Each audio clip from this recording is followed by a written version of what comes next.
Olá, seja muito bem-vindo a mais um episódio do podcast do Violino Didático. Hoje temos o prazer inenarrável de receber ela, que é uma das melhores professoras de violino que eu conheço. E eu conheço bastante gente, Daniele Salina. Seja muito bem-vinda ao podcast do Violino Didático. E eu que agradeço o convite. Uma das nossas primeiras convidadas e, curiosamente, também uma das professoras da equipe do Violino Didático. Então, a professora Daniele ajuda a cuidar dos nossos alunos. E, professora Daniele, a primeira pergunta, basicamente, que eu faço é: como o violino surgiu na sua vida? Como ele surgiu? Tá. Eu, inclusive, estava vendo o seu primeiro podcast, da Nana. E eu tava vendo, nossa, foi parecido com a minha história também. Eu escutei o violino ao vivo pela primeira vez. E aí eu me apaixonei pelo som. Onde você escutou ao vivo pela primeira vez? Num projeto social que eu estudava violão. Okay. Então, em 2007, eu tinha 17 anos. Eu entrei nesse projeto social, Projeto Guri, que fica lá em São Paulo, no Polo Júlio Prestes. Caramba, perto da Sala São Paulo. Perto da São Paulo. É. Eu vou pedir pra equipe baixar um pouco do meu volume ali no retorno, por favor. Isso aqui é ao vivo, entendeu? Quem sabe faz ao vivo. Vai abaixando. Fala um pouco, professora Dani. Oi. Aí tá ótimo. Muito bem, então você começou lá no polo da Júlio Prestes. Mas tá, como você chegou no violão, então? Então, eu gostava muito de música, sempre gostei muito de música. E aí, uma amiga minha comentou, tem um projeto social lá que dá aula de violão de graça. E eu falei, de graça? Exatamente o que cabe no meu orçamento de adolescente, né? Que não trabalha, não tem dinheiro. Então, eu comecei no Projeto Guri, ela me passou o contato do Projeto Guri, eu fui lá, sozinha, e aí só levei o encaminhamento pra minha mãe falando, mãe, assina aqui porque eu quero fazer aula de violão. Pronto, começou aí. E no mesmo polo tinham as aulas de violino? Sim, só que tinham em dias alternados, então eu não via os alunos de violino. Mas calhou que um dia eu estava tendo aula de violão, e aí um dos monitores, porque lá só tem alunos até 18 anos, né? Então a maioria são crianças mesmo, que o Guri atende. E aí tinham monitores que eram músicos, mas que eles ficavam cuidando das crianças, assim. Então, esse monitor, ele tocava violino, eu acho que ali na EMESP. Só que aí ele cuidava das crianças. Então, um dia ele estava estudando violino, e eu escutei lá da sala do violão e falei, o som do violino não é igual da TV. Não é diferente. É diferente. E as pessoas, quando começam a estudar violino, o som do violino não é igual ao da TV. E digo mais, o som do violino, quando você escuta em orquestra, mesmo ao vivo, não é o som de alguém tocando violino sozinho. Não é. É diferente. E hoje em dia eu sei que o que eu gosto do som do violino, que eu me apaixonei pelo som do violino, são os harmônicos. Mas na época eu falei, nossa, gente, que som é esse que enche sala, que som bonito, que som... Parece que dá pra pegar o das som. Das ressonâncias, de preencher o ambiente. Exatamente. Que legal. Você lembra o que estavam tocando quando você escutou? Não lembro. Você lembra quem estava tocando? Eu tenho a imagem da pessoa, mas eu não sei o nome dela. Se você... Era professor no Projeto Guri. Era monitor dos alunos, cabelo cacheado, usava óculos. Essa é a informação que eu tenho. Ok, será? Será que essa pessoa vai aparecer? Que maravilha. E aí você teve... Beleza, você viu alguém tocando violino, e como você fez pra ir aprender violino? Então, até aí eu demorei, né? Porque eu tava com 17 anos e eu gostava muito das aulas de violão. E eu não podia escolher 2 instrumentos. Então, eu escolhia coral e um instrumento. Então, eu continuei no violão. E aí, eu comecei a fazer parte do coral também. Só que nisso eu não quis trocar o violão pelo violino. Então, quando eu saí do Guri, quando eu fiz 18 anos, eu tive que sair do Guri. E aí que eu comecei a procurar aulas de violino. Você fez 18 anos e foi saída do Guri. Fui saindo do Guri. Eu botei o pé lá com 17 e já falaram, sai, porque você já é adulto. É tipo, assim, alguns projetos... Nada contra, tá, gente? Esses projetos sociais são maravilhosos, é importante que eles existam, eles têm que cumprir uma função maravilhosa. Mas é basicamente quando você completa 18 anos, você é saído desses projetos sociais. E eu lembro, inclusive, que na sede lá do Paulo Júlio Prestes tinha um orelhão. Naquela época, a gente só tinha orelhão, tinha telefone celular. Tinha, mas eu não tinha crédito, não tinha dinheiro pra colocar crédito no telefone celular. E lembro de pegar e começar a ligar pra Projeto Bacarelli, ligar para todos aqueles que tem em São Paulo e vendo assim, e vocês aceitam pessoas com 18 anos? E foi aí que eu descobri que não aceitavam, porque na internet acho que eu tinha acesso para ver como que era. esse negócio. Então, comecei a procurar as aulas de violino, ligando no telefone Então lá você não chegou a estudar violino no projeto? Não Você estudei. Só teve o interesse no violino a partir do projeto? A partir do projeto. E aí, durante o projeto também, a gente recebeu convites para ver musicais, para ver orquestras. Então, foi a primeira vez também que eu vi uma orquestra tocando e foi um concerto bem didático, que eu lembro que eles apresentavam todos os instrumentos. E aí eu falei, eu gosto muito do violino, mas eu acho que eu vou para esse instrumento mais grave que a viola. Então, quando eu comecei o violino, eu não... Você quase caiu nas garras do inimigo. Na verdade, eu caí primeiro. Você caiu nas garras do inimigo? Eu me apaixonei pelo som do violino, mas eu comecei tendo aula de viola. Caramba! Com esse meu tamanho, 1,53. E usava uma viola 36, que é do tamanho de um violino. Não tinha. Era uma viola 40? Era uma viola 40. Pra quem não está familiarizado com as nomenclaturas, o violino é medido em fração. Então tem um violino inteiro, que é o 4 quartos, 3 quartos, meio, etc. A viola é medida em centímetros do corpo ou polegadas, dependendo do país que você está. No Brasil a gente mede em centímetros. O 40 é uma viola que tem o corpo de 40 centímetros. E aí um dos projetos, que eu não sei se pode chamar de projeto, enfim, mas que eu descobri que dava aulas de viola, que agora eu tinha decidido que eu queria fazer viola, estudar viola, era o Sesc. Então, e os valores eram bem em contas, assim, eu lembro que era R$25, a mensalidade era uma coisa assim naquela época. Pra fazer aula em grupo? Aula em grupo. Ok. Então, eu entrei no Sesc Consolação. Que ano era isso? 2019, 2018... Não, 2008, 2009. Já ia falar, nossa, isso foi você ontem. tocou ontem, não. 2008, 2009. Ok, 2008, 2009 lá no Sesc, R$25, que seria o equivalente a uns R$100 hoje em dia. Ainda barato, né? Eu ganhava, sei lá, com o meu trabalho de meio período uns R$300, R$600 e pagava 25 na aula. Com que você trabalhava? Telemarketing. Que legal, ok. Trabalhei muitos anos com telemarketing por causa que você trabalhava meio período. E aí, no outro período, eu estudava violino. E como era esse trabalho de atendente de telemarketing? Eu fiquei curioso. Como você deve imaginar, não era bom. Nem um pouco. Mas eu consegui desenvolver uma skill social que hoje em dia é legal pra tudo, né, na vida. Qual? De você saber conversar com as pessoas, não agir pelo impulso, assim. Às vezes eu ficava com ódio do cliente, mas eu sabia que eu não podia falar nada com ele, porque tava sendo tudo gravado. Eu adquiri a skill social de imaginar que tá tudo sendo gravado. Imagina que você tá no trânsito e você não pode, se quer passar o carro em cima da pessoa, você não pode. Só porque tá gravado. Se não tivesse gravando, você passava isso. Tô brincando. Gente, joke, guys. Joke, piada. Você trabalhava no telemarketing e que te ajudava a pagar as aulas de violino. Exatamente. Lá no Sesc Consolação? Sesc Consolação. Então, as primeiras coisas que eu fiz com o dinheirinho que eu ganhei trabalhando foi comprar o violão, quando eu tava ali no Projeto Guri, e depois comprar a viola e o violino, e assim foi indo. E por quanto tempo você estudou viola? Estudei 1 ano e meio antes de desistir e falar, não, é muito trabalhoso. O que te fez desistir da viola? Dor. Dor? Física. Uhum. Cara... Dor.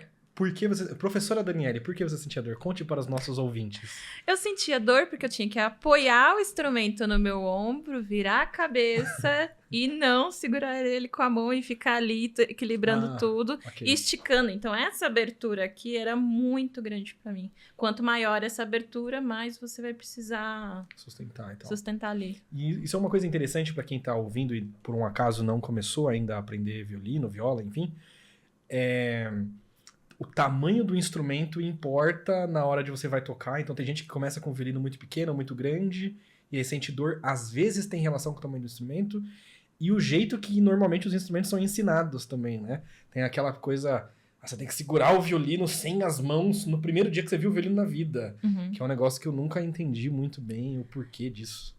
E na realidade... Imagina a viola. Então, eu achava que era por causa da partitura, porque eu também comecei aprendendo com partitura. Ok. Então, e eu já sabia ler partitura por causa do projeto social. E aí eu achava que eu não podia ficar segurando o violino, porque tinha muita coisa pra fazer ao mesmo tempo, olhando partitura também. Mas aí você achava que tinha uma relação de segurar o instrumento e ler? Sim. Que doido. Sim. Ok.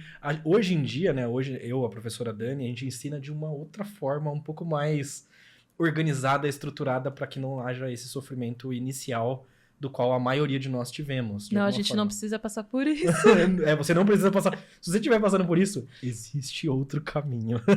Inclusive, eu vou falar sobre esse caminho em um curso gratuito que eu vou dar de violino. Se você quiser participar desse curso gratuito, eu vou mostrar o passo a passo para você aprender do zero aí na sua casa. Tem um link na descrição aqui desse curso gratuito. Tá? E se você é professor e você ficou assim, como assim? Não é para ensinar a segurar o instrumento na primeira aula sem as mãos, o que é um absurdo. Já te falo que é um absurdo. Spoiler. Se você quiser aprender a ensinar violino de um jeito mais organizado, tem um link aqui de um curso de capacitação de professores que a gente vai dar também. Tá? Então clica lá e se cadastra. Então você estava tocando viola e você desistiu da viola por conta de dor. Como que você fez como que você migrou pro violino? Eu lembro que mudou de professor nesse projeto, então lá no Sesc eu tive um professor, ou 2 professores diferentes por uns 6 meses, e aí entrou um professor fixo. E esse professor que entrou, que é o André Pretzel, que foi meu primeiro professor de violino, hoje em dia tá no Canadá. Você conhece ele? Não sei se eu conheço, pelo nome eu acho que não. Tá, ele foi aluno do Jafeto, na USP. De viola? De viola. Ok. Ele era violista. Ele é violista, né? Ok. Então, ele já... Eu comecei a gostar das aulas dele, né? Assim, da didática que ele usava, tudo. E aí, como tinham todos os instrumentos lá, você tinha disponível no Sesc. Aí eu comecei a experimentar os violinos. E eu falei, gente, eu consigo ficar muito mais tempo estudando violino do que eu consigo ficar estudando viola. Então eu falei, eu vou estudar violino. Eu comecei a estudar violino. Ela foi salva e fez o caminho reverso. Você foi salva fazendo o caminho reverso. Porque geralmente a pessoa começa no violino. E aí, por motivos dos quais não vamos explanar. Olha. Você começa no violino. E aí, porque dá trabalho, vai pra viola. Ou porque gosta do som, aí vai pra viola. Você fez o caminho... Você fez o caminho reverso. Uhum. Você começou na viola e por questões físicas mesmo do corpo e da prática do instrumento, foi pro violino. Por ser mais tranquilo nesse sentido físico, né? Que doido. Então, beleza, você foi estudar violino, mas aí você foi fazer ela com esse mesmo professor? Eu comecei a procurar professor particular. Só que aí, não sei, gente, eu fiquei com vergonha de pedir pra fazer aula particular com ele. Sabe quando você não se acha o suficiente? Ele não vai querer dar aula pra mim. Mas eu já tinha aula com ele lá, enfim. E aí eu comecei a procurar, isso em São Paulo, procurei por 1 ano. E eu não gostei de nenhum dos professores que eu tive aula, assim. Eu tinha aula por 3 meses, 1 mês, aí eu desistia. O que você não gostava nesses professores? Porque eu não conseguia fazer as coisas que eles pediam. E eu não entendia por quê. Que tipo de coisa eles pediam, você lembra? Não me lembro, mas eu lembro que envolvia partituras. Então, sempre tinha a partitura lá pra tocar. E aí, eu tinha que tocar toda aquela página que tava ali. Eu não conseguia chegar no final da página de uma semana pra outra. Tem uma frase que a gente tá falando bastante aqui no Violino Didático sobre pessoas que estão fazendo aulas em lugares aleatórios, né? Que é basicamente, se você vai pra aula de violino e é muito ensinado sobre a parte teórica, muito mais do que violino... Primeiro que você não tá fazendo aula de violino, você tá fazendo aula de teoria. Essa é a primeira coisa. A segunda coisa é que professor de violino que muito ensina a teoria ao invés de tocar, pouco sabe de como ensinar a tocar. Ponto. Ele pode até saber tocar, mas pouco sabe de como ensinar a tocar. A aula de violino é para tocar violino. O que você vai aprender de teoria, de leitura, é só o suficiente para você colocar no violino, para melhorar a sua prática do violino. É igual eu estudar para cardiologista, quero ser cardiologista, e antes de operar, saber todos os tipos de coração, todos os tamanhos de coração de todos os cirurgiões que já passaram na história. Tipo, legal, mas tem outras coisas. É legal você saber isso, mas que vai te ajudar mesmo, de repente é melhor você saber quais são os músculos que envolvem o coração, quais são as veias que vão diretamente para o coração, como que eu faço uma incisão. Não sou médico, tá, gente? Eu tô dando um exemplo hipotético aqui. Mas coisas que envolvem a prática daquilo. Então eu vou saber a parte teórica que envolve na prática do violino que eu preciso naquele momento. Não que eu vou precisar daqui a 10 anos. Né? Pô, daqui a 10 anos eu aprendo o que eu preciso daqui a 10 anos. E aí é comum em São Paulo e no Brasil o aluno se matricular para fazer aula de violino e ficar 5 anos. 5 anos, não é nem exagero porque a gente tem um caso assim, mas vou falar 1 ano. 1 ano só vendo teoria. Sim. Sem pegar no violino. E tipo, oi? É igual você ir pra escola de futebol e ficar 1 ano vendo regras. Pois antes de chutar a bola. Você vai chutar a bola e vai ir aprendendo as regras junto. Exatamente. Enfim. Então envolvia isso, você não querer aprender com esses professores. O que mais? E aí eu vi que eu desenvolvia mais com esse professor lá do projeto, então eu me muni de coragem, assim, e falei assim, você dá aula particular? Você poderia dar aula particular pra mim? Ele, claro, dou. Foi simples assim. Eu falei, nossa, eu fiquei procurando à toa, mas... Enfim, aí eu comecei a ter aula particular com ele, foi quando ele começou a ter a formação Suzuki dele também. Ok.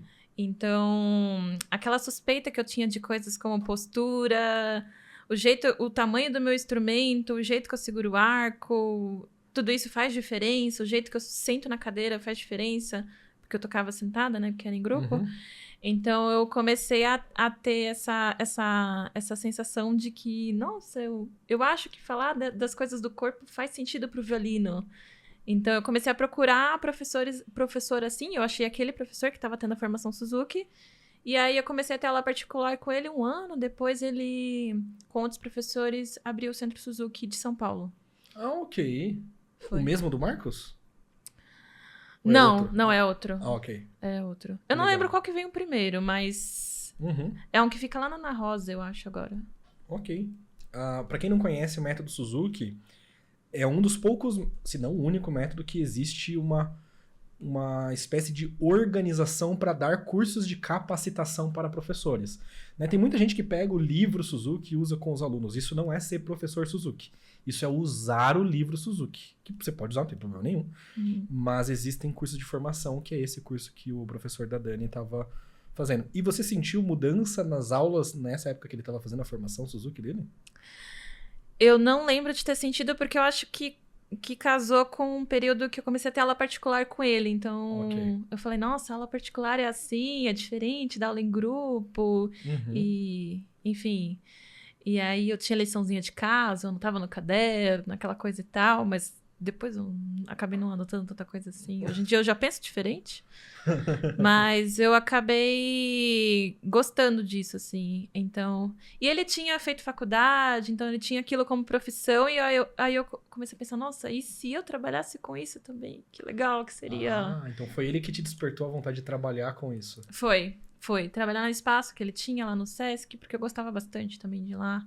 Desde o guri eu já comecei a gostar de espaços musicais, assim. Eu falei, gente, tem um espaço que as pessoas falam sobre música, porque eu meio que falava sozinha, assim, com as vozes da minha cabeça. É normal de quem tá estudando música falar sozinho, com as vozes da sua própria cabeça. Exatamente. Então você começou a estudar violino lá, e em algum momento você teve que fazer essa transição meio que de carreira do telemarketing pra música. Foi estudar música na universidade? Como foi esse meio do caminho? Eu só não admitia pra mim mesma, mas desde o início, desde o momento que eu entrei lá no Projeto Guri, falei, não, essa aqui vai ser minha carreira. Eu gosto muito disso. Sabe aquela insegurança que você tem de, será que eu dou conta? Será que eu sou bom o suficiente pra isso? Sabe? E aí, quando eu comecei, eu ganhei uma bolsa de estudos num cursinho famoso que tem em São Paulo, cursinho pré-vestibular. Poli? Não, é o... Ficava na rua que meu professor dava aula. Fica ainda. Depois eu vou lembrar do nome. Mas é um desses cursinhos, tipo Poli, esses cursinhos que tem aí. Anglo. Ok. E aí eu ganhei uma bolsa boa deles, então eu fiz uma prova lá e ganhei uma bolsa que dava pra eu pagar. Aí eu saí do telemarketing e... Fiquei 1 ano inteiro estudando nesse cursinho e fazendo aulas de violino pra entrar no vestibular. Consegui? Não.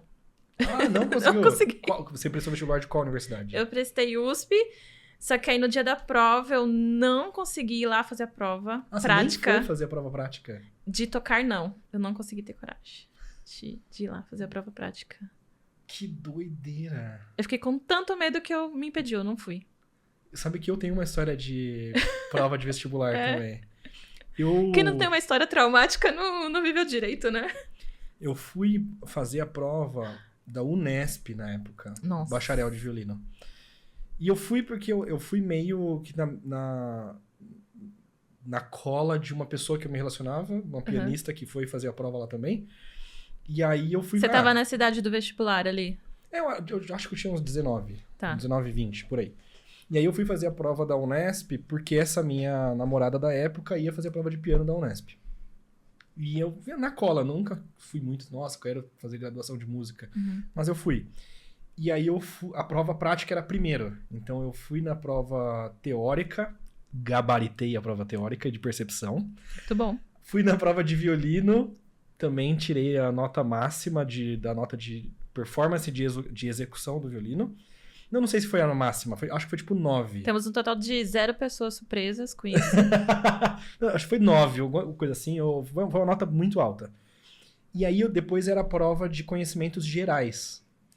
E aí eu juro pra você que eu abri a prova, pra quem não... será que eu conto isso aqui num podcast? Não sei se eu vou contar nesse podcast, mas... A minha relação com a escola não era lá das melhores, vamos chamar assim dessa forma. Porque eu comecei a estudar violino muito cedo. Eu comecei com 6 anos de idade. Então, nessa época e adolescência, eu já sabia que eu queria ser violinista. Então, eu focava no que me interessava, que era aprender violino. Eu focava nisso. Então, eu não focava... Vamos chamar que eu não focava nas coisas do ensino médio. Outras coisas que não fossem violino. Qualquer coisa que não fosse a ver com violino, ou que eu não entendesse que fosse me ajudar no violino, eu não tava nem aí. E aí eu fui fazer o vestibular, eu juro pra você, eu abri assim no dia das matérias das exatas lá, física, blá, blá, blá. Nossa. Eu abri a prova, a minha esperança era que fosse assim, tá lá, pergunta A, B, C ou D. Não era assim. Eu tinha que fazer a conta e entregar qual era o resultado da conta. Se fosse A, B, C, pô, essa é C, essa é B, essa é A. Você descobriu essa é ali B. na hora, né? Eu descobri na hora. E aí eu abri e eu vi um monte de coisa. Tava em português. Eu entendi o que as palavras isoladamente significavam, mas juntas elas não faziam o menor sentido na minha cabeça. E aí eu abri e eu só fechei e fui embora. Nossa. Assim, foi assim, 2 minutos. Eu nem precisei... Ai, porque você não tentou as outras questões? Cara, eu li a primeira página, era grego. Eu não fazia a menor ideia do que tava falando ali. E eu lembro que no vestibular os professores falavam assim, olha, vai ter gente que não vai ter a menor noção do que cai na prova, do que é uma prova de vestibular, vocês já vão desbancar esse pessoal. Me desbancaram. Me desbancaram, tá vendo? Foi... Eu sei que eu fui embora assim, velho. Não, só não quero não. Isso não é pra mim. Isso não é pra mim, não. Só coisas que relacionam a violino. Então, a minha formação, pra quem não sabe... ela é inteira, conservatório, claro, e aulas particulares, viajar pra fora pra estudar com outros professores. Ela não foi, ela foi meio torta, não foi tipo mas o caminho foi prática, tradicional. né? Foi prática, foi tudo focado em violino, tocar e ensinar, né? Enfim, então você fez o seu vestibular, já era pra música? Sim, já era pra música. Bacharel ou licenciatura? Licenciatura. Ok. E aí você não foi, foi desbancada, você que estudava. Sim, exatamente. Porque no cursinho eu descobri que eles tinham exatamente um passo a passo de como que você tinha que estudar para o vestibular. E aí eu falei assim, nossa, mas se seguir esse passo a passo e eu vendo ali os simulados, não sei o que, dá para passar no que eu quiser. Então eu falei, ai, o que eu quero? Eu falei, música, eu quero música de verdade. Então eu fui lá e prestei para licenciatura, só que eu não queria sair de São Paulo. Então eu prestei pra USP e pra Unesp, que o prédio da música da Unesp fica em São Paulo. Embora não seja uma faculdade ali estadual também, eu acho. Que tem em várias cidades do interior. Mas o prédio deles fica em São Paulo. Exatamente, ali do lado da Barra Funda. Tenebroso aquele lugar. Nunca mais vou voltar lá do zoeiro. Morava lá pertinho. Você morava lá perto? Perto. Eu ia pegar um ônibus, 10 minutos eu tava lá. Tá, então esse ano não Só deu... que eles não me quiseram. Você não quis eles, você não foi fazer a prova. Não, eu não fui fazer a prova da USP. Da Unesp eu fui e fui zerada pela parte do violino, porque eu não consegui tocar.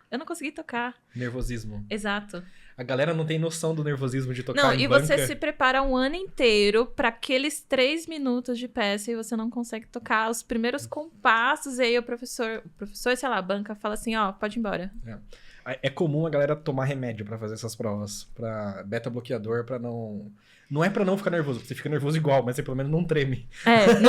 Não é um nervosismo que te impede de fazer o que você se preparou pra fazer, né? Exatamente. E tá, esse ano não deu, o ano da Unesp e USP não deu certo, e aí qual foi o seu próximo passo? E aí eu falei, tá, eu só tinha dinheiro pra um ano, eu tinha me preparado pra ficar assim um ano sem trabalhar, e aí eu fui arranjar emprego de novo em telemarketing no ano seguinte e fui estudando por conta própria. Então, eu ficava lá, atendendo uma ligação e com o livro aberto, assim, na mesa, e só um momento, senhor. E ficava lendo meu livro, assim, fazendo as minhas Sabe quando você liga no telemarketing, ó, só um momento que eu vou te passar pro setor responsável. Tá lá, tá lá a Dani estudando música enquanto você escuta musiquinha. Eu recebi advertência verbal, quase que eu recebi advertência escrita, assim. Caramba. De não faça isso. Isso me chamava atenção o tempo todo pra não fazer isso. Só que era o tempo que eu tinha pra estudar, então... E aí você passou esse ano no telemarketing estudando, e aí? E aí eu prestei Unicamp, e eu já tava por aqui do telemarketing, porque já fazia o quê? Uns 4 anos que eu trabalhava em telemarketing, assim. Eu ficava 6 meses e pedia as contas porque eu não aguentava. Mas voltava sempre pro mesmo ou eram outros? Eram outros, ok. Eram diferentes. E aí eu falei assim, tá, eu só tenho essa chance se não passar esse ano. E aí também, caso que eu falei, não quero mais ficar em São Paulo, não. Vamos ver o que tem no interior, vamos pra longe mesmo. Então, o que eu mais queria passar era Unicamp, foi o que eu passei de fato, foi Unicamp. E aí você fez a licenciatura em música na Unicamp. E nesse dia, na banca, assim, eu consegui tocar, eu dei conta. Até agradeci por eles me deixarem tocar até o final, porque é uma satisfação. Às vezes você tem... A parte mais legal da música tá lá no final e você não consegue apresentar, porque eles não deixam você apresentar. É comum em banca você, pra galera que tá ouvindo, né, você se prepara uma exposição do concerto inteiro, ou o primeiro movimento do concerto inteiro. E aí você vai tocar e você toca a primeira linha, a segunda linha. Não, você viaja pra uma cidade que você não conhece, não tinha Google Maps, então assim, eu fui indo, perguntando pras pessoas, que ônibus que eu pego agora... Se prepara horas e horas e horas e dias antes pra você descobrir no dia assim, passei, agora amanhã tem que ir lá de novo fazer outra prova. Teve uma prova que eu fiz para Orquestra Experimental de Repertório, há muito tempo atrás.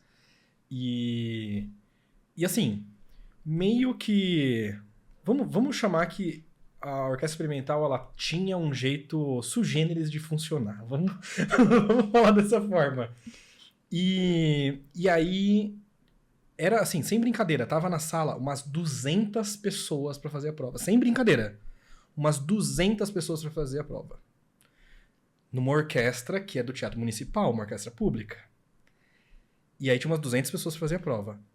A banca que tava pra começar, 2 horas da tarde, começou às 4. Nossa. E terminava às 5. E eles tinham que escutar, teoricamente, as 200 pessoas, 100 e poucas pessoas... nessa 1 hora. Sim. Eu e vários colegas meus que estávamos lá no dia.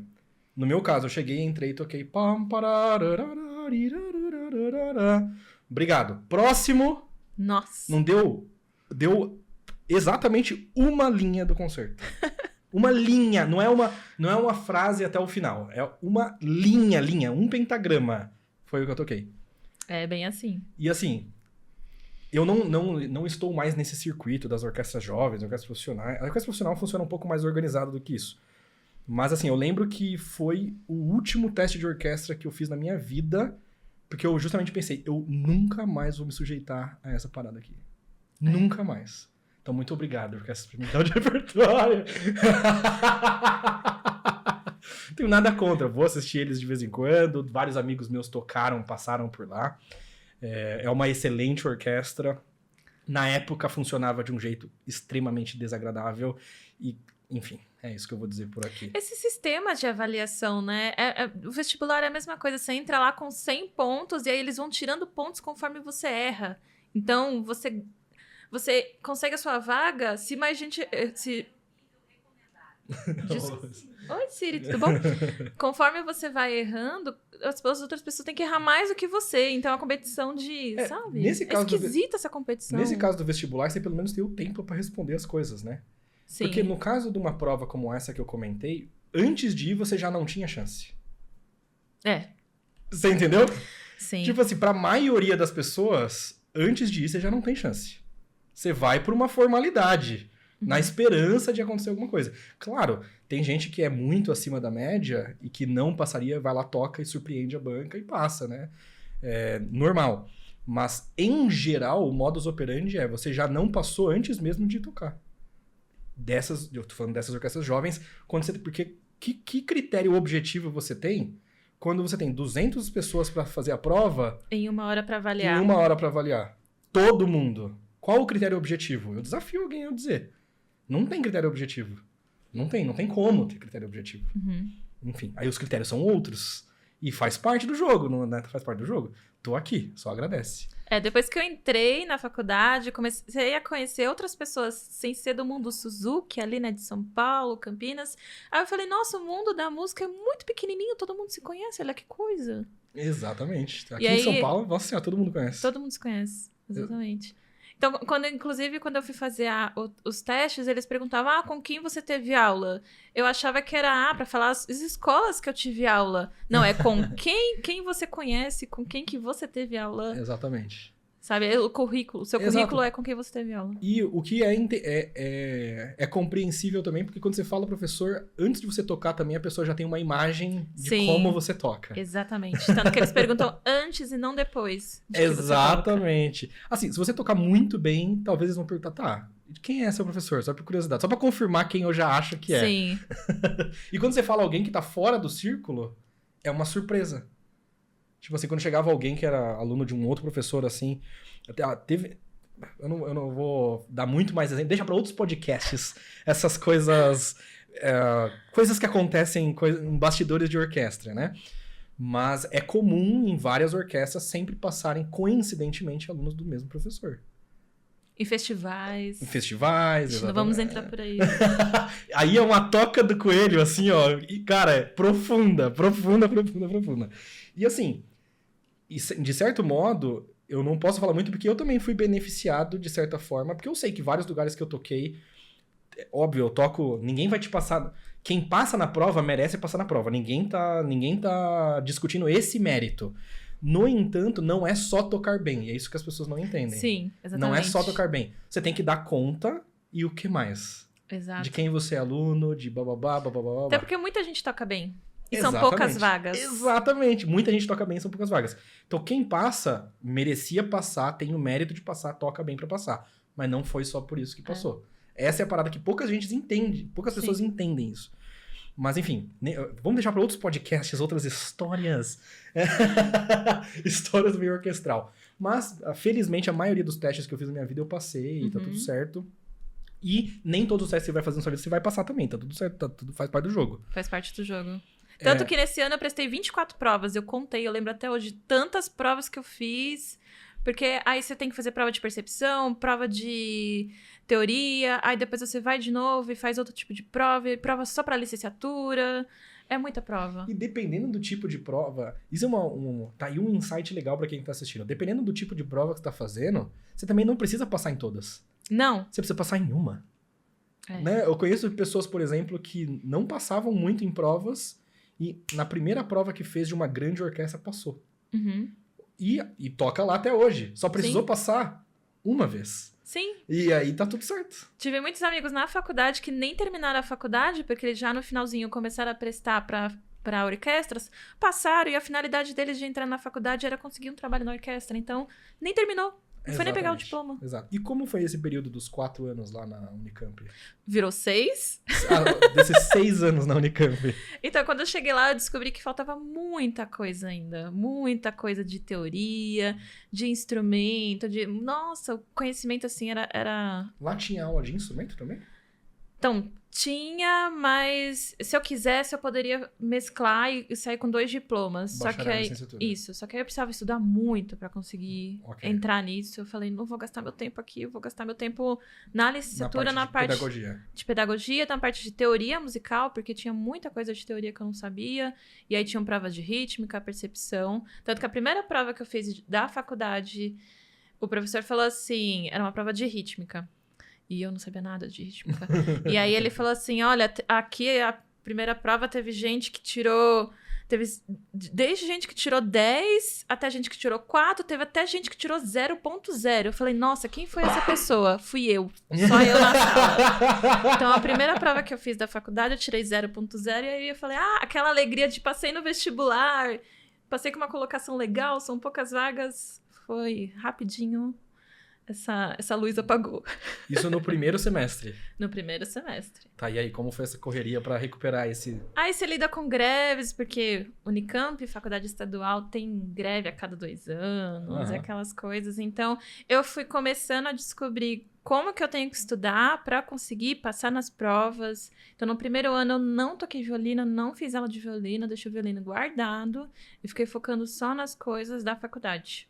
Ok, nas matérias teóricas e pedagógicas. Porque eu achava que assim, eu tirando as melhores notas, eu vou conseguir um trabalho legal. Porque quando eu entrei na faculdade, foi meio que para conseguir garantias de que eu ia conseguir sobreviver trabalhando só com música, só dando aula. Que para mim era uma coisa surreal, eu não conhecia ninguém que fazia isso. E nesse momento você estava fazendo lá a Unicamp e estava trabalhando também? Não, eu comecei, depois de 6 meses, eu comecei a dar as minhas primeiras aulas de violino. Que legal! E como você conseguiu esses primeiros alunos? Fui mandando currículo pra tudo que é lugar. Aproveitei a greve e já tinha entregado as provas que precisava, tudo. E aí eu comecei a mandar currículo, assim, pra tudo que é lugar. Tudo que é escola de bairro, ali Campinas, São Paulo, eu mandava. E foi assim que você conheceu a galera do Centro Suzuki lá? Não, eu fazia aulas com o André, né, no Centro Suzuki de São Paulo. E aí, quando eu fui pro livro 3 do Suzuki, era no ano que eu fui prestar o vestibular, eu acho. Não foi ainda. Acho que foi um ano antes de eu prestar o vestibular. Eu sei que, assim, em 2 anos eu fiz os 3 livros. E aí, no terceiro ano de violino, eu fiz o 4º livro. E aí, eu prestei o vestibular. Ok. Tocando a música do 4º livro. São 10 livros do Método Suzuki, pra quem não conhece. Então, eu tava no 4º livro. E aí, eu entrei na Unicamp. Que legal. Em 2014. Eu prestei as provas em 2013 e entrei em 2014. Então você já conhecia, já sabia da existência do Centro Suzuki Campinas? Isso, porque a partir do livro 3 eu comecei a fazer aula com o Fábio. Ok, legal. Lá em São Paulo mesmo, porque eram 2 professores de violino, então metade da turma era dele e outra metade era ele dava aula nesse Centro Suzuki também? Sim, ele ajudou a fundar. Como ele já tinha experiência do Centro Suzuki de Campinas, que tem mais tempo que o Centro Suzuki de São Paulo, então ele ficou, uma época da vida, calhou dele morar em São Paulo e dar essas aulas. A gente se conheceu e virou meu professor de vida aí. Fábio, a título de curiosidade... Aliás, eu não vou ficar explicando. Quem é Fábio? Fábio dos Santos é um dos 2 professores capacitadores do Método Suzuki, que pode dar cursos de violino, cursos de filosofia Suzuki aqui no Brasil. São 3 professores de filosofia, que é o curso inicial que você precisa fazer para fazer qualquer curso de instrumento dentro da metodologia Suzuki. Então, são 3 professores no Brasil que podem dar esses cursos oficialmente. 2 deles são aqui de São Paulo, que é a Shinobu Saito, que coincidentemente é muito o Fábio, né? E os 2 são os professores que podem dar os cursos para formar outros professores dentro da metodologia Suzuki. Exato. Quando a gente diz oficialmente, existe uma associação das Américas, né, que fica lá nos Estados Unidos, e que meio que regula quem pode, quem não pode, oficialmente, em nome do Método Suzuki, dar esses cursos. Existem vários outros extras que são muito bons também, mas os oficiais apenas de violino, apenas quem pode dar aqui no Brasil, apenas os brasileiros que podem dar aqui no Brasil é a Shinobu e o Fábio. E o Fábio. Então, tinha aula com ele, eu nem sabia que... na época, ele não dava esses cursos ainda, né? Mas... Ele já dava aulas de violino, mas eu nem sabia que tinha essa formação. Tinha informações, assim, mas eu falei, depois que eu entrar na faculdade, eu vou seguir por aí também. E eu descobri, já tenho aula com um professor que é filho da única professora naquela época de violino que dá esses cursos. Então, essa foi uma das coisas que fez eu ir para a licenciatura. Eu vi que, gente, esses professores que eu tive, o André, o Fábio, maravilhosos, eu quero ser que nem eles. Ah, que legal! Foi meio assim, espelho. Poxa, eu quero fazer o que esse cara tá fazendo comigo. Sim, porque o jeito que eles falavam na aula era um jeito que as pessoas não falavam pra ensinar nada, assim, que eu conhecia. Nada, assim, na vida. Eu vou pedir pra nossa equipe colocar um pouquinho mais de coca aqui pra mim, por favor. Nossa, quantos minutos já estamos falando? Eu não faço a menor ideia. 30 minutos. Um pouquinho. Eu achei que tinha passado mais tempo. Então, o professor Fábio e o outro era André? Era o André. André te incentivaram a querer seguir essa carreira. E você, beleza, foi lá fazer os 6 anos de Unicamp, conseguiu os seus primeiros alunos. Consegui começar a formação Suzuki. Eu falei, Muito não, obrigado. eu realmente quero ficar dando aulas de violino, Porque o curso de licenciatura, em geral, ainda mais nas faculdades públicas, ele é voltado para musicalização. Que é basicamente fazer o trabalho nas escolas públicas e tudo mais. Exatamente, exatamente. Claro que com o conhecimento você consegue adaptar para outras coisas, mas é mais voltado para a educação formal, digamos assim. Ainda mais quando é faculdade pública, eles querem muito formar profissionais para atuar nos setores públicos. Então, médicos, enfim, engenheiros, tudo. E aí a música não era diferente. Também era para formar orquestras públicas e também professores da rede pública. Ok. E aí você foi fazer... Como você ficou sabendo desses cursos de formação, Suzuki? Para professores. Pelo Fábio, pela Shinoba mesmo. Porque aí, quando eu tava no 2º ano da faculdade, eu falei, não, eu preciso do violino na minha vida de novo, eu preciso voltar a tocar instrumento.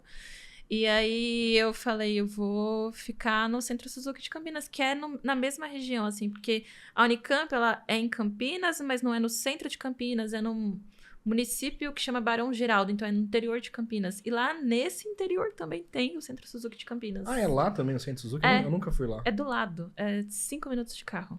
Ok. E aí você estudava lá, fazia aula de instrumento no Centro Suzuki. Exato. Que legal. E aí começou a ter os seus próprios alunos também lá em Campinas. Comecei a ter meus alunos. Comecei a ter um conhecimento de por que as coisas na escola não funcionavam direito, por que a nossa educação não é tão legal, as coisas que a gente tem que trabalhar com os alunos. Quando você diz a nossa educação, em que sentido? Educação, por que você não gostava da escola, por exemplo? Tinha aí. Nossa, até uma lista de papel higiênico. Por que você fica horas sentados na escola? Você precisa ficar sentado como uma criança? A criança tem que ficar sentada 5 horas na escola? É legal isso? Não é. Então, por que não era? E aí tinha todo o contexto e comecei a aprender a ler pesquisas, a ler coisas acadêmicas, porque pra mim era coisa de outro mundo. Então, comecei a ter contato com alunos, pessoas da música que tinham muito dinheiro, muito poder aquisitivo. Então, tinha, por exemplo, um aluno lá de piano que, quando ele entrou na Unicamp, o pai dele falou assim, parabéns, você entrou na Unicamp, meus parabéns, você pode ir lá na loja escolher o piano que você quiser, que a gente vai comprar um piano agora que você vai mudar pra Campinas, então você pode escolher o seu piano. Caraca. Sendo que eu tinha amigos meus que moravam... que eram alunos lá da Unicamp, pessoas que são minhas amigas até hoje, que tiveram muitos problemas para reservar horário e tinha que pegar qualquer instrumento e ficar usando lá, era horrível. Uns ganham um piano e eu, quando passei na EMESP, tive que falsificar a assinatura da minha avó para poder ir fazer aula. Caramba, que maluco. E nessa época a sua família te apoiava? Você é professora de música, sua família, vai lá, filhona. Sim, eles apoiaram, porque tinha o peso de fazer uma faculdade pública, né?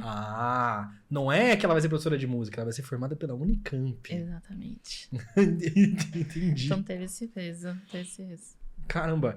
Tá, e aí você fez o seu curso Suzuki, o curso de formação Suzuki. Que ano que você terminou a Unicamp? 2019. Ok. 2020 eu peguei o diploma. E o que você foi fazer? E aí chegou a pandemia, né, 2020. E aí os alunos que eu tive durante a graduação, coincidentemente, todos eles mudaram de professores, mudaram de cidade, enfim, quando eu comecei em 2020, eu tinha uma aluna só, minha. Então, eu tinha que fazer uma nova carteira de alunos e eu tinha acabado de terminar a faculdade e aí entrou a pandemia. Eu peguei o meu diploma em fevereiro, em março a gente entrou em pandemia. Eu não sabia onde eu ia morar, porque eu não podia ficar mais na Unicamp, né? Porque eu tinha moradia na Unicamp, dependendo da renda que você tem familiar. Você ganha uma moradia estudantil, ganha bolsa alimentação, bolsa trabalho. Então, esse foi um dos motivos de ter escolhido a Unicamp também, porque eu precisava desse apoio, porque senão eu não ia conseguir fazer os 6 anos. Os 4 anos, enfim. E aí, beleza, bateu a pandemia, e aí? Chora? E aí, eu comecei a trabalhar com o Centro Suzuki de Campinas. Fazer uns trabalhos para eles. Exato. E na hora de organizar os cursos para os professores, né? Para eles fazerem os cursos de formação. E eu comecei a dar aula online. Ok. E aí, então foi aí. Você já tinha tido experiência de ensinar online antes? Não, foi só por causa da pandemia. Só por causa da pandemia. Te forçou a explorar um outro jeito de ensinar. Eu vi gente falando assim que tinha escolas que formavam pessoas só no online. Eu falava, gente, o que é isso? Não existe. Coincidentemente, era esse local que a gente está agora. Coincidentemente, era esse local aqui, chamado como Violino Didático Corporations. Exatamente. Então, você já conhecia, então, o Violino Didático nessa época? De nome. De nome. É. Você nunca tinha visto nada a respeito. Eu não sabia que era só online. Não Ok. sabia. Eu conheci o canal no YouTube. Ok. Já tinha visto uns vídeos Então, no canal. eu achava que era um canal que tinha umas videoaulas lá e você ia aprendendo assim, olhando os vídeos e fazendo. Esse era o conhecimento que você tinha. É. Tanto que talvez a gente esteja adiantando alguma pergunta, né? Mas essa era a informação que eu tinha Ok. Então, a violino impressão que didático. você tinha do violino didático é que era um canal que tinha vídeos de violino. E foi dito meio que como uma piada, assim. Ah, não. Falaram na rodinha e... um canalzinho no YouTube que tem umas aulas de violino. Foi dito num tom, assim, que eu falei, esse tom não é legal. E aí Sabe? você meio que aceitou esse tom. Ah, deve ser um canalzinho que tem aula de violino. Não, eu olhei a suspeita, só que como eu era do método Suzuki e eu Uhum. estava dentro de uma faculdade que tinha um ensino até que tradicional, os alunos já vinham, né, de conservatórios, do ensino tradicional, então eles falavam mal também do método Suzuki, aí eu não dava muita bola. Falou mal disso aqui? Vocês falam mal também do método que eu uso, então ok. E, assim, eu não conheço ninguém que fala mal assim e que sabe do que tá falando. Pois é, porque já me falaram que Suzuki era tecnicista. Olha que doido, tem gente que fala que Suzuki é tecnicista que só cuida de técnica. Tem gente que fala que é livro de musiquinha. Se decidam, gente. Ó, vocês se juntam, faz uma reunião e decide. Ou ele é um método que é muito técnico, ou ele é de musiquinha. Assim, os dois ao mesmo tempo não dá. Exatamente. Aliás, até dá, porque na verdade você trabalha parte técnica usando musiquinhas. Olha só que maravilhoso. Né? Qual que é o problema com a musiquinha? Não, você tem que ficar só lá. Com bastante arco, né? É só isso. Ou você tem que ficar 4 anos estudando. É isso, é só isso. Tem que ser isso. Senão não é de verdade. E se você suspeita que algo está estranho, o problema está com você? Se não tá funcionando é porque você não estuda o suficiente. Mas eu já estudo 6 horas. Mickey. Mas eu já estudo 6 horas. Estuda mais.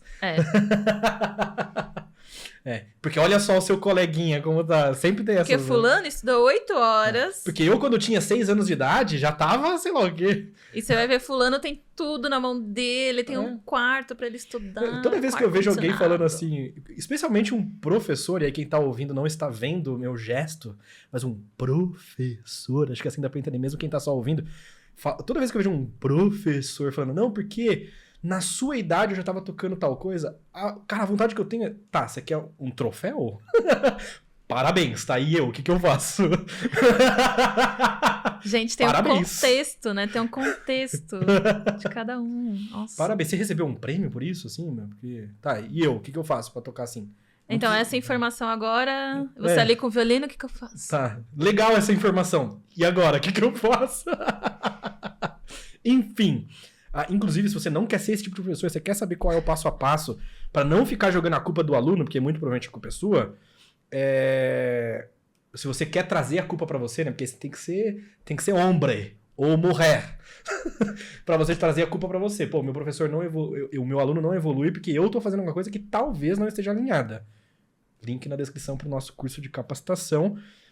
Vai acontecer, é gratuito, tá? Se você é professor de violino, é gratuito, só você clicar aí e se inscrever. E, muitas vezes, existe uma expectativa, às vezes, trocada, né? Porque, às vezes, por exemplo, eu comecei a estudar violino cedo, então, com uma determinada idade, eu já estava tocando num determinado nível de violino. Só que, veja, é comum isso, cara. Até quem é estudante de violino, vê alguém com 12, 13 anos já tocando super bem violino, aí pensa, nossa, eu nunca vou tocar assim, por exemplo, né? Só que, peraí, essa pessoa que você tá vendo tocando com 12, 13 anos, no meu caso, por exemplo, quando eu tinha 12, 13 anos, eu já tocava violino há 7 anos. Exatamente. Não é que eu tinha 12, 13 anos, eu já estudava violino há 7 anos, com bons professores, desde o início. Então, se você quiser fazer alguma comparação, que ainda assim não seria uma comparação justa, é com você estudando durante 7 anos, com bons professores. E ainda não seria uma comparação justa com você mesmo. Por quê? Cada pessoa tem um nível de facilidade e dificuldade diferente. Eu garanto que todo mundo pode chegar no mesmo nível, porém não no mesmo tempo. Talvez talvez, por exemplo, um dia eu conseguisse chegar no nível da Hilary Hahn. Ela precisou de 44 anos, que é a idade que ela tem. Talvez para eu chegar no mesmo nível, eu preciso de 120 anos. Só que aí a gente encontra uma barreira de que eu não vivo para sempre. Mas tá tudo certo. Eu tô feliz com a ideia de não tocar tão bem quanto a Hilary Hahn, porque eu posso tocar violino também. Você pode tocar, todo mundo pode tocar, cada um dentro das suas próprias realidades e dentro dos seus próprios objetivos. E tá tudo certo. Sim. Nem todo mundo precisa ser o Usain Bolt. Já pensou se todo mundo pensasse assim? Pô, não vou nem começar a correr, porque eu nunca vou correr mais rápido que o Usain Bolt. Tá, mas e daí? Eu só quero correr, não tem nada a ver com o Usain Bolt. E que bom pra ele que ele corre rápido. Sim. Né? A gente tem que se inspirar nisso, mas não usar isso como regra, como régua. Exatamente. Pô, que inspiração. Alguém consegue correr nessa velocidade. Alguém consegue tal feito. Poxa, eu vou fazer isso também porque fazer isso é legal. E não porque eu quero competir necessariamente com alguém. Exatamente. Competir comigo mesmo, ser melhor do que ontem. Aquela história de coach, né? Mas Mas na que é realidade, real. É real. isso, exatamente. E aí, beleza, pandemia, um aluno tem que fazer a carteira de... Em que ano você começou a trabalhar no violino didático? 2021. Ah, já foi quase que em sequência, assim. É que foi no final de 2021, foi 28 de setembro de 2021. Ok, no aniversário... Quase no aniversário do nosso programa de ensino. Sim. Ok. Como você ficou sabendo da vaga que a gente tinha no violino didático? Porque vocês abriram vagas e começaram a publicar, e os meus amigos foram falando, Dani, tem vaga aqui pra dar aula de violino e tal, nessa escola aqui. Então teve gente que era de outras áreas, mas meus amigos, sei lá, trabalhavam com financeiro, coisa assim, e me mandou mensagem. E eu já tinha me inscrito já. Eu lembro que na pandemia, até eu entrar no violino didático, eu fiquei com muito tempo sobrando, assim. Então eu já falei assim, eu vou estudar, eu vou fazer outras coisas aqui, e quando eu conseguir uma oportunidade, eu vou dar meu sangue, eu vou dar meu nome. Então eu mandei o currículo e todas as coisas que você pediu, mas despretensiosamente, assim, eu não preparei nenhum vídeo, eu mandei o vídeo que eu tinha, tocando Musette do livro 2, com meia, que até hoje tem amigos meus que falam assim, como é que você manda pra uma entrevista de emprego, você tocando com lag em meia? Eu mandei, porque tava legal. Cara, esse processo seletivo foi o mais legal dos processos seletivos que a gente fez até hoje. Foi o único que a gente fez, na verdade, completinho, bonitinho. Ufa, passei nesse. Porque, assim, pra galera que tá ouvindo, a gente fez várias fases. Sim. Então, teve a fase de análise de currículo.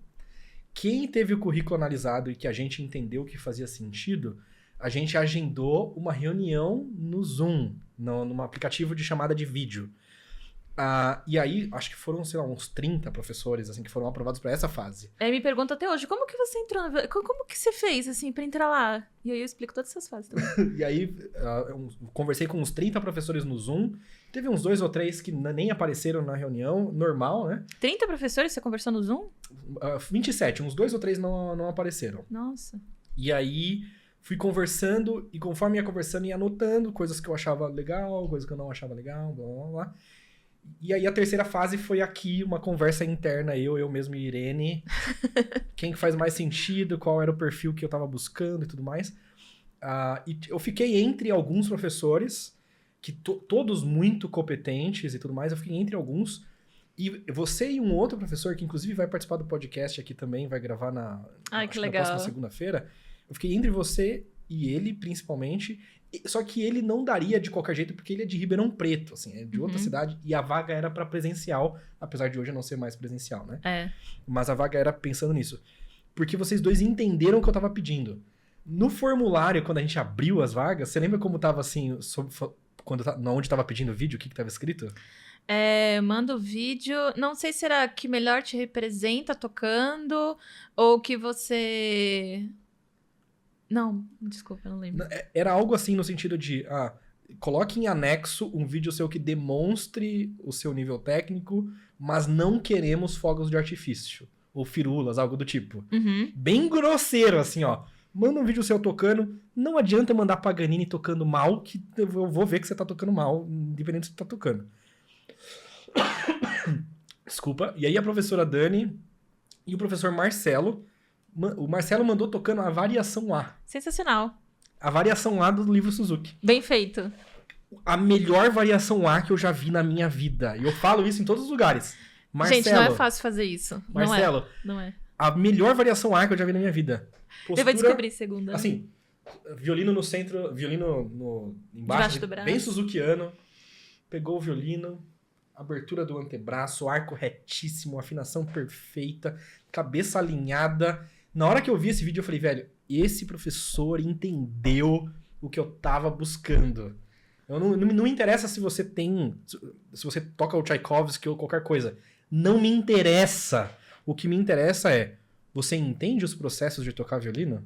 Uhum. Você entende a mecânica do violino? Tem muita gente que eu conheço que toca violino maravilhosamente bem, não entende nada da mecânica do violino quando é pra passar pra outra pessoa. Só entende pra si próprio.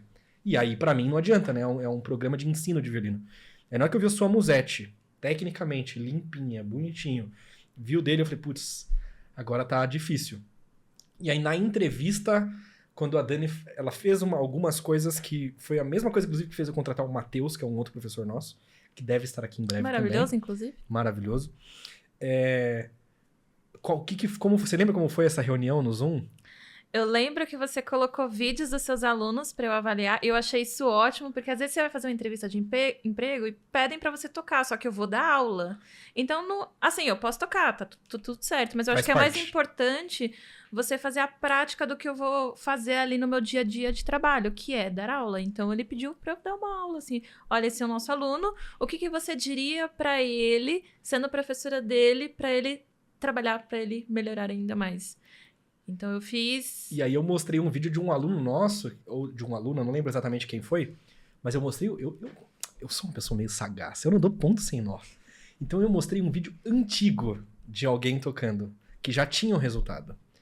E... Tava muito bom, eu lembro até hoje quem que era. E aí mostrei o vídeo, o que você falaria? E aí ela fez o que pra mim foi assim, fala do seu jeito, eu não dei nenhuma instrução além disso. O que você falaria pra esse aluno?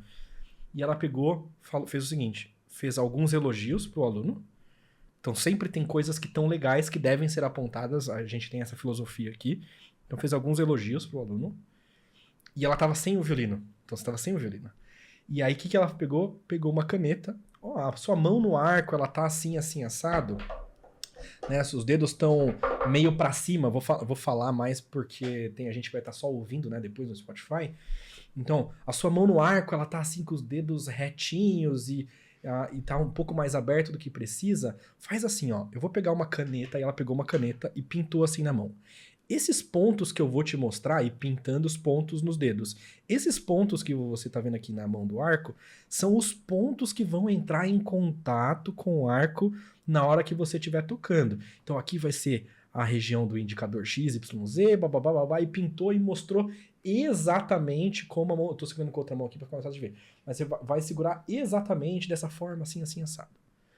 Na hora que ela fez isso, na hora eu já pensei, é ela. Não precisava nem entrevistar mais ninguém. É essa professora. Fez os elogios, falou com calma, exatamente desenhando como tem que fazer. Porque professor que não tem essa sensibilidade pedagógica fala só assim... Sua mão tá torta, arruma. Tá segurando o arco errado, arruma. Já te ensinei a segurar o arco, põe de novo. Você já não sabia segurar o arco? Segura aí. Teve um professor desses que fez entrevista que pegou e falou algo do tipo assim... Não, a primeira coisa que eu falaria pra esse aluno é... Você conhece metrônomo, né? Mas num tom irônico, assim, né? Ai, me dá dor física essas coisas. Tem esse negócio aqui que se chama metrônomo. É bom você usar. Falou algo do tipo... E aí eu só anotei assim. Não. Tipo, mas Jean, se ele tava tocando fora do ritmo, não tinha que falar pra tocar no ritmo? Tinha, mas você podia falar, tal coisa tava legal. Cuidado que no trecho X você tocou mais rápido ou tocou mais lento. Então escuta uma gravação pra você poder... Toca junto com a gravação pra você poder tocar. Então tem uma instrução por trás do que você tá falando. Não é só, usa o metrônomo, tá fora do ritmo. Tá, e aí, o que eu faço com essa informação? O que eu faço? Tá vendo esse ponto do dedo? É bem esse aqui, a lateral de não sei o quê. Isso é ensinar violino. Todo o resto não é ensinar violino. Então, na hora que eu vi isso, eu falei... E o sonho da Dani, que é ter uma ONG que cuida de gatos. Na prática, né, já tenho, assim. O sonho dela é ter uma ONG que cuida de gatos, mal sabe ela que ela é a ONG que cuida de gatos. Então, quantos gatos você tem, professora Dani? Atualmente eu tenho 16 gatos. 16 gatos. Que eu resgatei, tem gatos que não andam, tem gatos que não enxergam. De gato cego eu tenho 3 gatinhos cegos. Não sabia dessa informação. Tenho Luke, Leia e o que eu chamo de amarelo. Agora eu vou colocar na fogueira. Você sabe o nome de todos os 16 gatos? Sei, mas você vai... Valendo! Vou tentar fazer por ordem de chegada na minha vida. Ok. Léo, Ligeirinho, Ligeirusca. Vocês vão ver como eu sou muito criativa com nomes. Aqui acabou a criatividade. Então, Floquilda. Aí vem uma família, que é a Belinha, Hermione, Luke, Leia. Quanto que já tá? 9. 9. Então, depois teve... Nossa. É que eu tô vendo aqui que chegou depois. Teve o bebê. Aí vem o tigre. Tem a pitulinha. E quantos tem? Tem 12. Tá. Aí vem o amarelo, o floquinho. 14? 14. Quem que eu tô esquecendo, gente? Pão. A Jade e o pão. A Jade e o pão. Ok. 16. Bravo. Memória, hein? Caramba! Depois do 8º gato você já começa a esquecer. Muito bem. E agora a gente abriu umas caixinhas de perguntas pra ver. Já respondemos todas? Deixa eu dar uma olhada aqui. Deixa eu ver se eu pesco mais alguma. Vamos ver. Ó, a gente tá aberto também aqui no Instagram, tá rolando uma live ali, ó, tem uma galerinha assistindo também. Se vocês tiverem perguntas, façam aí na live também, que eu vou ver se eu consigo pescar aqui alguma coisa. Vamos ver se a gente já respondeu tudo. O Hoffman HVE é de madeira maciça, compensa comprar? Não faço a menor ideia. Como... Tô brincando. Eu não sei, tem que olhar as especificações do instrumento, tá? Mas basicamente o que a gente diz aqui, independente do instrumento que você vai comprar, se é Hoffman, se é Eagle, se é sei lá o quê, ele precisa dos 4 ajustes básicos. É isso. Tem esses 4 ajustes básicos? Vale a pena. Não tem? Não vale a pena. Quais são os ajustes básicos, Jean? Você pode me perguntar. Quais são, professora Dani? Cravelhas, cavalete... Alma e pestana. Alma e pestana? Cavalete, pestana, alma e cravelhas. Essas são os 4 ajustes. Cravelhas, os furos têm que estar cônicos e tem que estar relativamente lubrificados para você conseguir afinar. Alma tem que estar no lugar correto, cavalete tem que estar do tamanho correto, pestana tem que estar do tamanho correto. Cavalete tem que estar também no lugar correto, não é só do tamanho correto. Tá? Esses são os 4 ajustes. De padrão, os violinos não vêm com esses ajustes. Então, ou você compra de uma loja que já tenha esses ajustes, ou você compra e manda ajustar. Já é obrigatório? Nada nessa vida é obrigatório, meu querido, mas é bom. Vai facilitar muito a sua vida. Vai facilitar muito a sua vida, exatamente. Como faço para ser sua aluna? Já é aluna da MJ? Eu acho que não. Então, como você faz para ser aluna? A professora Dani, ela é uma professora muito, muito concorrida. Então, se ela tiver vagas particulares, você pode chamar ela no Instagram e ver. Mas, a última vez que eu conversei, não tinha. Então, meio que você tem que ser aluno do MJO, que é o nosso programa de ensino, onde a Dani é uma das nossas professoras, uma das melhores professoras do país. Nessa modalidade que a gente dá aula, é top 5 e todos os tops estão aqui. Então, então é isso aí.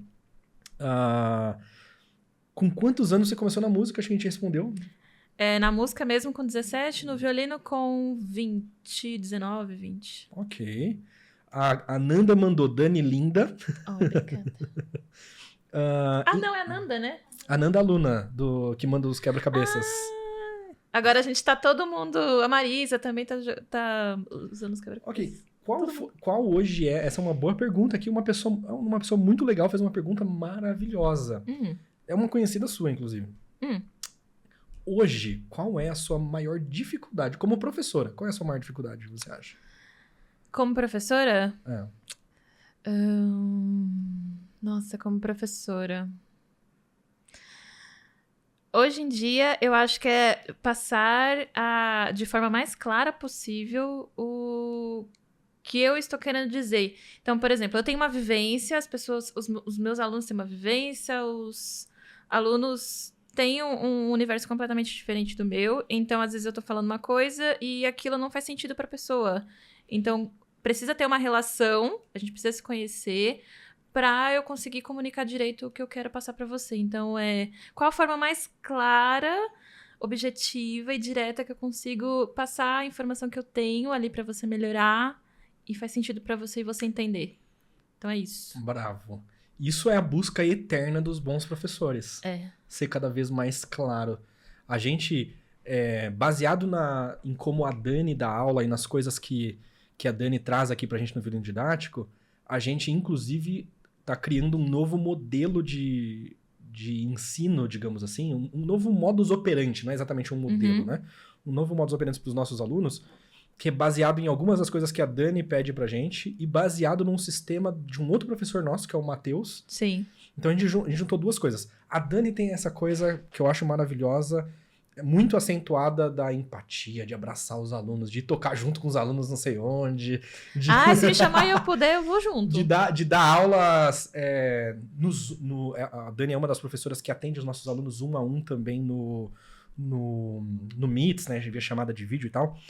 Então, baseado em algumas coisas que elas pedem, e a gente vai escutando os feedbacks dos professores e dos feedbacks dos alunos também. A gente está começando a implementar agora uma parada que é o formulário raio-x, que eu já comentei com você, né? Sim. Então, o formulário raio-x é justamente para isso que a Dani tá, para esse interesse em conhecer melhor os alunos. Então, todos os nossos alunos devem receber agora, em janeiro ainda de 2024, um formulário que vai pedir tamanho do aluno. As perguntas que a gente já tem, ainda tô pensando em quais vão ser as perguntas pra gente extrair o melhor suco dos alunos, digamos assim, o maior resultado deles. Então, o tamanho. Jean, por que você precisa saber o tamanho do aluno? Por que a gente precisa saber o tamanho do aluno? Pra saber o tamanho do violino que vai ficar melhor pra ele. Pra saber o tamanho do violino. Qual o tamanho do pescoço? Por que a gente precisa saber o tamanho do pescoço? Pra saber queixeira, espalheira, se precisa, se não precisa. Exatamente. Vai ter também uma pergunta relacionada a quais são os 3 outros interesses que não tenham relação ou com o violino ou com a profissão dela. Pra que a gente precisa saber disso? Pra conhecer o aluno e saber o que ele gosta, o que ele faz nos outros horários. Dessa forma, o que a gente consegue fazer? Consegue dar melhores exemplos. Sim. Então a gente vê um aluno, por exemplo, que ele é maromba, gosta de academia, gosta de não sei o quê. Então aqui, ó, pra você ter eu vou no formulário raio-x do aluno, antes de gravar a resposta pra ele, antes de ter a chamada com ele, na hora que eu for dar os meus exemplos, eu tenho ali, ó, 3 tópicos de interesse daquele aluno que eu sei que eu posso dar os meus exemplos baseado nisso. Então, por exemplo, ó, seu terceiro dedo não tá caindo na ressonância, que é esse som assim, assim, assado. Pra você ensinar esse terceiro dedo a cair, faz aqui, ó, 3 séries de 10 repetições. Pô, 3 séries de 10 repetições. Ele sabe o que é. Ele sabe o que é, entendeu? Você tá falando o idioma dele. Ou o aluno, ele gosta de crochê. Vamos usar exemplo de crochê. E sabe que é o trabalho de perder um ponto, né? Pô, você perde um ponto, às vezes tem que refazer todo o trabalho, ou voltar e não sei o quê. Então, ó, cuidado que nesse trecho aqui, ó, esse seu segundo dedo, você perdeu o ponto. Esse segundo dedo, ele era um pouco mais pra frente, ou ele era um pouco mais pra trás. Então, você acaba conseguindo personalizar aquilo pra que a entrega, justamente o que eu estava falando, para que aterrize a informação. Eu falei na linguagem do aluno. Exatamente. Falar só português não basta. E olha só que doido. Nós temos, contando todos os programas do Violino Didático, nós temos mais de 2.000 alunos. E para quem está nesse programa principal, que é o MJO, ainda que seja um programa que tem centenas de alunos, ele vai receber uma resposta extremamente personalizada. Não só para as necessidades dele, mas com a linguagem dele. Sim. Então, assim, cara, não existe isso em nenhum outro lugar do mundo. Você nem adianta procurar, porque não tem. Então, vai ter essa pergunta. Vai ter histórico médico que queira reportar. Então, por exemplo, se tem artrite, escoliose, bico de papagaio. Pra que precisamos disso, professora Dani? Pra gente saber o que a gente vai falar com o aluno e como que a gente vai... se tem coisas que a gente pode dar de dicas, de orientações, que vai deixar mais confortável para ele tocar. Exato. Então vão ter várias perguntas nesse formulário. A gente está ainda no processo de formulação dele para saber. Inclusive, já podem copiar aí, vocês professores. Pode copiar. Faz o que é bom, tem que copiar. Várias coisas eu copio também. Sim. O que é bom, você tem que copiar e replicar, porque é bom para todo mundo no final das contas. Então, basicamente, o que a gente quer é conhecer mais os alunos para entregar um resultado melhor, porque assim a gente sabe que o resultado dele vai ser mais rápido, vai ser mais preciso, que a informação vai aterrissar melhor. Muito bem. Deixa eu ver se tem mais perguntas. O meu microfone tá saindo som? Porque pra mim eu não escuto. Você não tá escutando o seu microfone? Não. Eu tô escutando. E ali não tá sendo... Mas desde o início? Não, foi no finalzinho da pergunta. Tá vendo Não, meu cursor ali, ó, do verde? Não tinha que tá? Não, tá saindo som normal. Ah, então tá bom. Então acho Eu que é ia só meu perguntar fone. se eles estão escutando normalmente, mas é claro que não estão porque tá no outro Porque ali é outro microfone. Muito bom. Pega ali a live, deixa eu ver se tem perguntas ali. Pode tirar do... Ó, a equipe vai passar aqui atrás. Pode passar. Linda! Maravilhosa! Então a gente vai... Deixa eu ver. Quem tá na live pode fazer aí algumas perguntas. Se não tiver, a gente vai já ir pros finalmente. Deixa eu ver aqui. Perguntas. Eu achei incrível como eu vi que você ficou feliz que eu passei na The Happy Farmer. A Vilma tá falando. Ai, Vilma. Agora a Vilma é faixa amarela. Vilma, seja muito bem-vinda à faixa amarela. É um prazer inenarrável receber você na faixa amarela. Vilma, quando você passou da faixa amarela, eu tava vendo seu vídeo assim, ó, torcendo, Vilma. Tudo legal. Porque a gente também não passa se não for, né, se não tiver Da forma ali, como precisa estar. como precisa estar. E ali, cada segundinho passando do vídeo, você dando conta de tudo assim, no final ela passou de faixa. Foi essa comemoração que eu fiz. Maravilhoso. Então a gente realmente fica muito feliz. Eu tenho que falar, não sei pra onde que eu falo. É se de pra lá, verdade, né? de coração. A gente fica muito feliz quando vocês passam de peça, de faixa, de grau. Deixa eu ver se tem perguntas aqui mais pra baixo. Deixa eu ver. Maravilha, acho que é isso. A gente respondeu todas as perguntas. A galera tá falando aqui coisas, mas acho que já estão respondidas. Algum recado final? O que você diria para quem está ouvindo esse podcast? Oi, caramba, eu encerrei a live sem querer, gente. Foi mal. Calma, voltamos. O que você diria para quem tá ouvindo esse podcast por algum motivo, se interessa em aprender violino, mas ainda não começou? Você tem que pensar não a curto prazo, a longo prazo. E a longo prazo eu falo assim, 6 meses. É no mínimo 6 meses. Como você quer se ver tocando daqui a 6 meses? Então não pensa assim, eu tenho que começar e já tenho que dar conta de tudo hoje. É que nem academia. Como eu agora eu tô na vibe maromba. É dos seus 3 interesses, né? Exatamente. Então, eu quero esse shape, eu quero ter esse corpo. Você tem que pensar a longo prazo. Eu quero ter esse corpo a longo prazo. Porque tudo que a gente vai fazer que é bem feito, vai levar tempo e vai levar dedicação e qualidade no que você está fazendo. Então, porque precisa de qualidade, você vai precisar de tempo. Como que você quer estar tocando daqui a 6 meses? Então, consistência ganha de intensidade, um pouquinho todo dia. Então, é melhor começar agora, porque senão vai ser daqui a mais 6 meses, né? Exatamente. Eu não vou começar agora. Sabe o que é, professora Dani? Eu não vou começar agora porque eu quero estar com a minha vida toda organizada para começar. Posso dar um spoiler? Ela nunca vai estar. Sempre vai ter coisa para resolver. Nossa, então eu vou deixar para outra vida. Você tem garantias? Essa coisa de vou deixar a vida toda pra organizar. Imagina se a gente usasse isso pra tudo na vida, né? Pô, não, eu vou começar a namorar quando minha vida inteira estiver organizada. Eu vou ter filho só quando minha vida toda estiver organizada. Eu vou casar só quando minha vida inteira estiver organizada. Cara, se você tá vivo, tá desorganizado. Alguma coisa vai estar desorganizada. Não vai estar tudo organizado o tempo todo. Tá bom? Então é isso. Desejo a todos vocês uma manhã, tarde, noite inenarrável. Foi um prazer, dona Dani. Opa. E toda segunda, quarta e sexta, meio-dia, tem podcast novo, tanto no Spotify quanto aqui no YouTube. Deixa aqui nos comentários sugestões, o que você achou, quem você quer ver aqui. Tá bom? Um abração e até mais. Tchau!